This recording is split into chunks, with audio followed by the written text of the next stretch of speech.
Hey. Hey, look at that. Hey, Aunt Sue. Hi, Aunt Ellen. Man.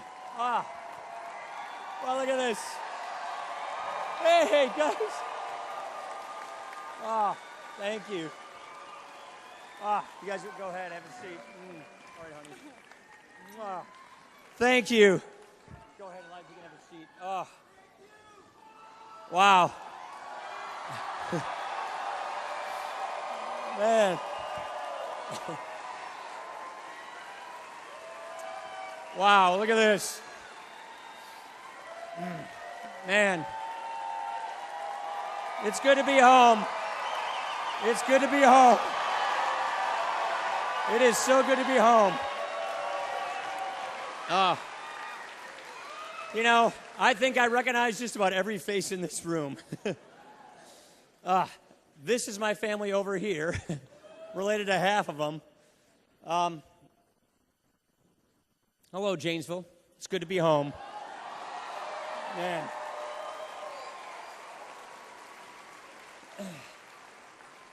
You know, now you know I'm one of the less articulate members of the Ryan family.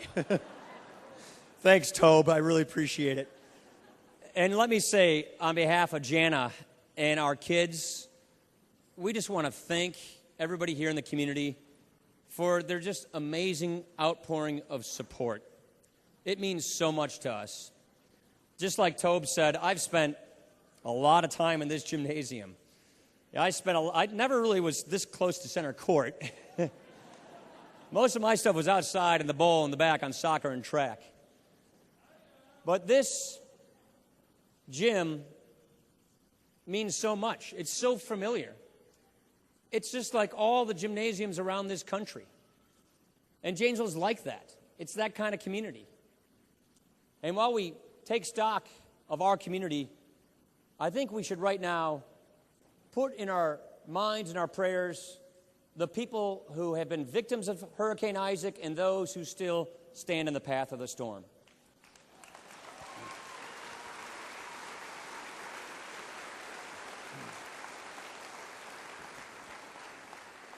I also want to thank the Janesville Police Department.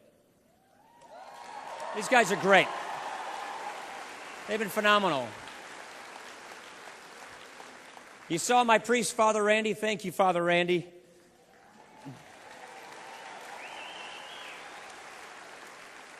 I want to thank Chief Dave Moore. I want to thank the city manager, Eric Levitt. They've been phenomenal. And I want to thank our neighbors on Courthouse Hill for indulging all of this and for their patience. We really appreciate that. And I want to thank everybody in the broader community. Thank you. I know this has put a lot in Janesville, and I want to thank you, and I want to just tell you how proud I am to come from Janesville, Wisconsin.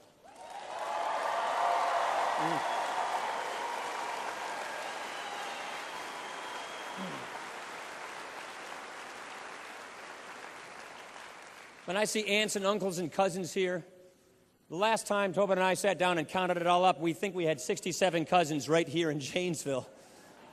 Helps you win a town like that. Our family story is not different than most Americans' family stories. You know, back in the 1850s, the potatoes stopped growing in Ireland. So our great-great-grandfather, with a shirt on his back, made his way to Boston, worked his way on the railroads to get enough money to buy a farm. And that brought him to the outskirts of Janesville, Wisconsin. And he looked around, and it was summertime, and he said, "This looks just like Ireland." Then came winter. And he said, "Oh, crop." But they made a go of it. And lots of immigrants came in those years. To this town, we had lots of immigrants. In that wave, it was Irish immigrants. It was Cullens, Kennedys, Fitzgeralds, Murphys, O'Learys, Fagans, Ryans. We all made a go of it. We've all raised our families here. We're fifth generation Janesville, Wisconsin natives.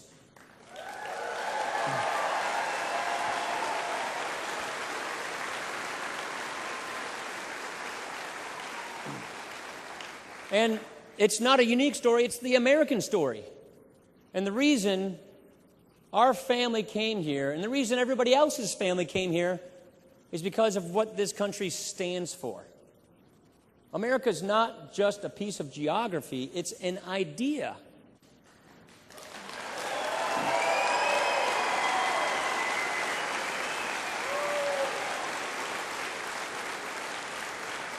You know, it's the only country founded on an idea. And that idea is precious. That idea, please have a seat. That idea, I know, and if they have seats, great. I don't want to make you stand the whole time.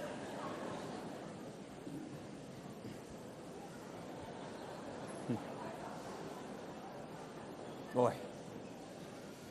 That idea, thank you. That idea is so precious.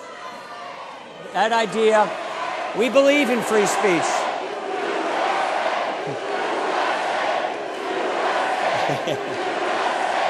That's the idea of USA. That's right. That's right. Thank you. Thank you.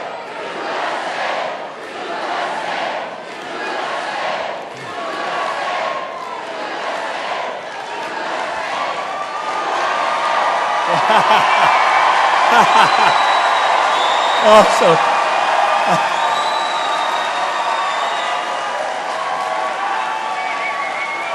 Man.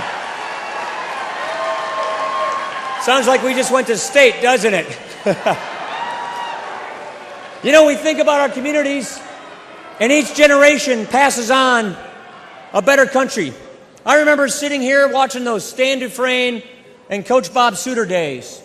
And now, guys I went to high school, the Miller brothers at Whitewater and Craig, my buddy Ryan Masterson coaching over at Parker. You know, what we're seeing is each generation is picking up the legacy and carrying on. We live together in freedom.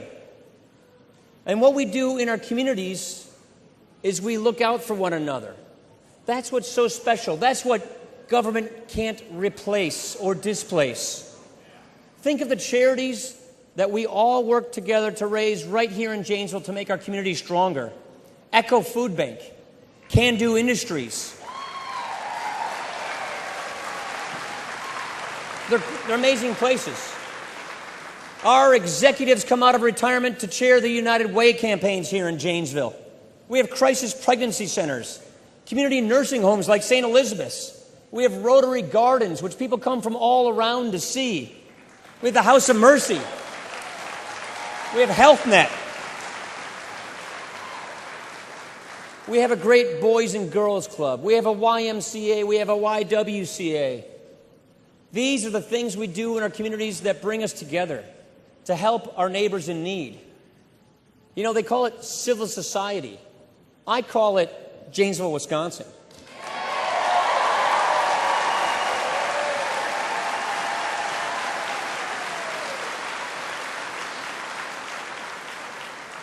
And what is important is that our government respects this, that our government honors this, that our government works for the people and not the other way around so that we can do this.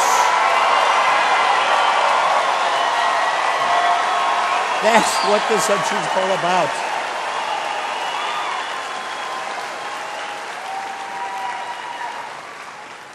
You know, we've been hit pretty hard here. You know, we used to always say, as GM goes, so goes Janesville. Remember that statement? You know what? We've been hit hard. We got a hard knock, but we are hardy people, and we will recover from this. Yeah, I've got a lot of friends who lost their job at the plant. One of my buddies, he went to Black Hawk Tech, afterwards got an HVAC contracting degree, and now he's doing a great job, he's got a great career, and he's happy. Another one of my buddies lost a job over at Lear.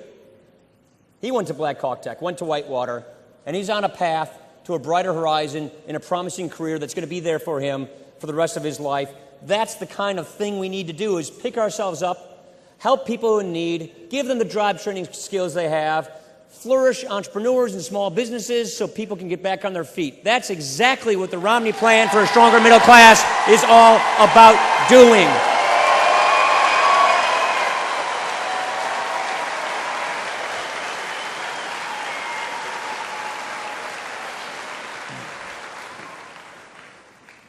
friends, family.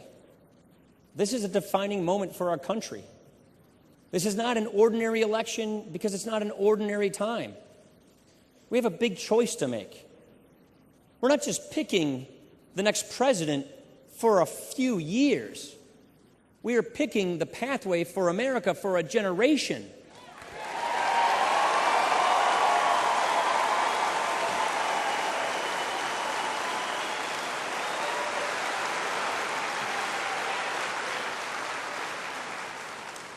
And what Mitt Romney and I pledge is to make sure that you get to choose. What kind of country do we want to have?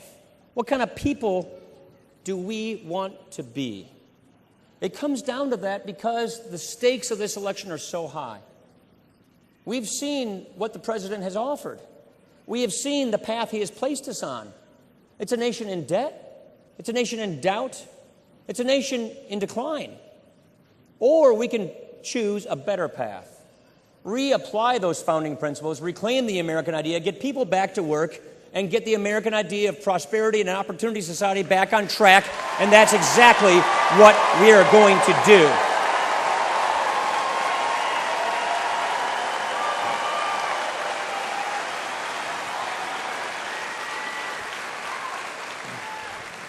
This is why we need leadership. Let me tell you about the man who asked me to join him in this quest. Mitt Romney, thank you. Let me tell you about this man.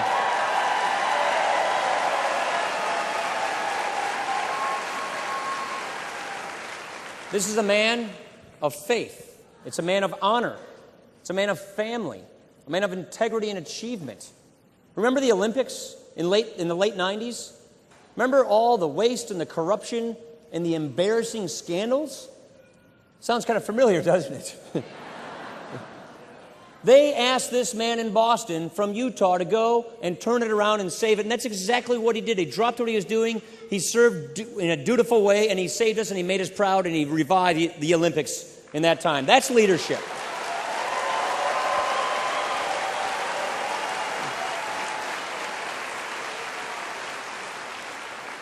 It's a man who created literally tens of thousands of jobs. And by the way, when people are successful in business, that's a good thing. That is not something to resent. We're proud of that. We lift that up.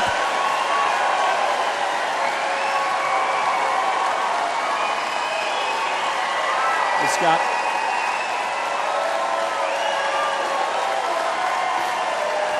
That's what makes America grow. That's what makes us tick. That's what creates opportunity and prosperity. He started small businesses. He turned around failing small businesses. He created companies like Staples, Bright Horizons, Sports Authority. I look around this room and I see an entrepreneur there. I see an entrepreneur there. I see an entrepreneur there. I see a business leader here. I see a job creator there. I see a job creator there. Everywhere I look, there's one right there too. Everywhere I look, I see friends, I see community leaders, I see family members who get up early in the morning, who take risks, who work hard, who sacrifice. They don't know if it's going to work, but it does because they work hard. And you know what? They don't need their president telling them that the government gets the credit. They need to know that we know that they built their businesses and they get the credit.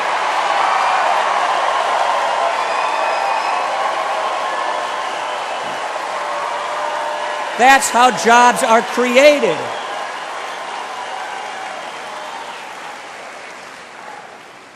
Just look at the contrast between where we are with President Obama and what Mitt Romney achieved during his 4 years as governor. Under President Obama, the U.S. credit rating has been downgraded for the first time in history. Under Mitt Romney, the Massachusetts credit rating was increased. Under President Obama, 23 million Americans are struggling to find work today. Nearly 1 in 6 Americans are living in poverty today. It's the highest rate in a generation. Unemployment's been above 8%. Household income in America has gone down for families an average of $4,000 in the last 4 years. When Mitt Romney was governor of Massachusetts, unemployment went down, household incomes went up $5,000, and he reached across the aisle. He didn't demonize Democrats. He worked with Democrats, and he balanced the budget without raising taxes. That's the kind of leadership we need.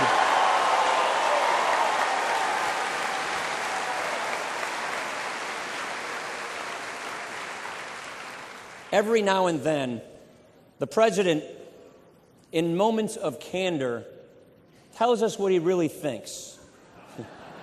He kind of reveals his thinking and his philosophy of government.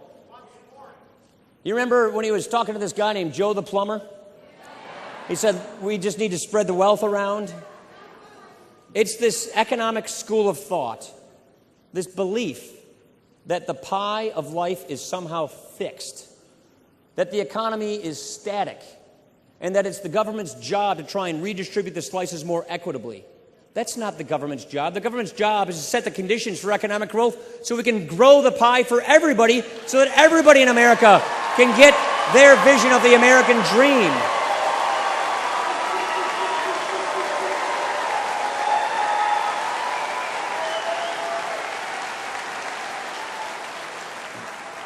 Remember when he was talking to a bunch of donors in San Francisco, and he said, people in the Midwest, people like us, that we like to cling to our guns and our religion.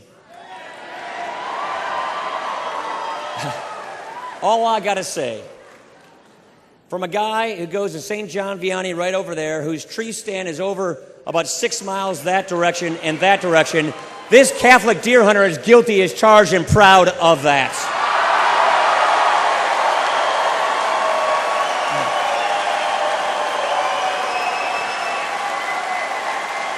That's freedom.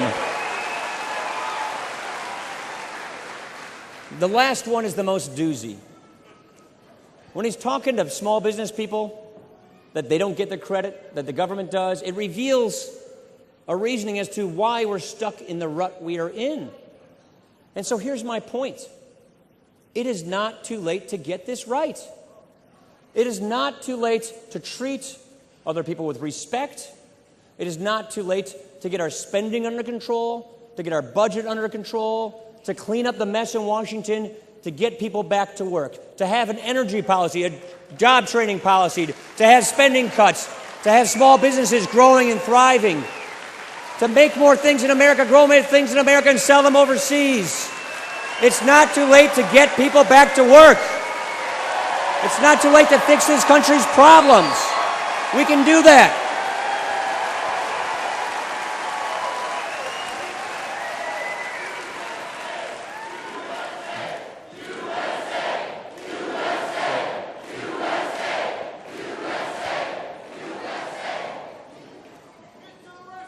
Here is our commitment to you.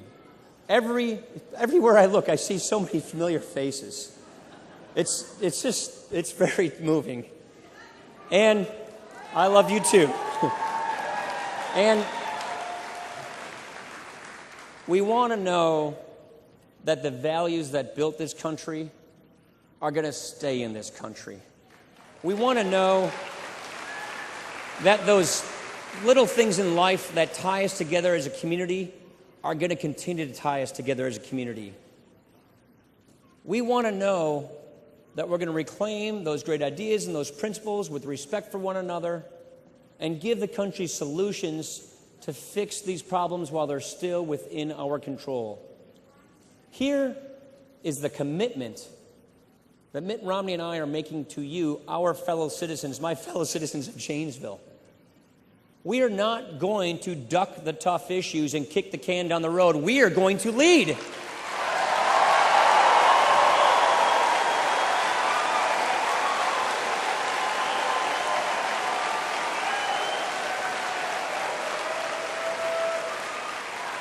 We are not going to spend the next 4 years blaming other people for problems. We're going to take responsibility.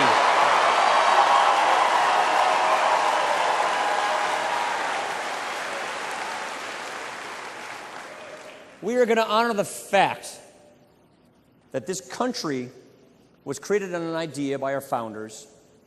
Our rights come from nature and God and not from government.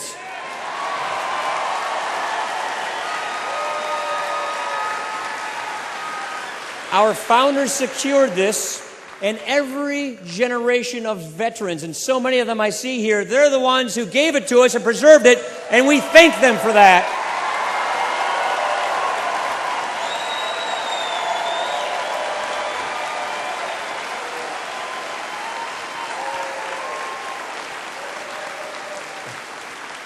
And the way we will honor their sacrifice, their legacy of our ancestors, of our forefathers, who did everything to make it so that we can have the opportunities we have. My dad, a lot of you knew him.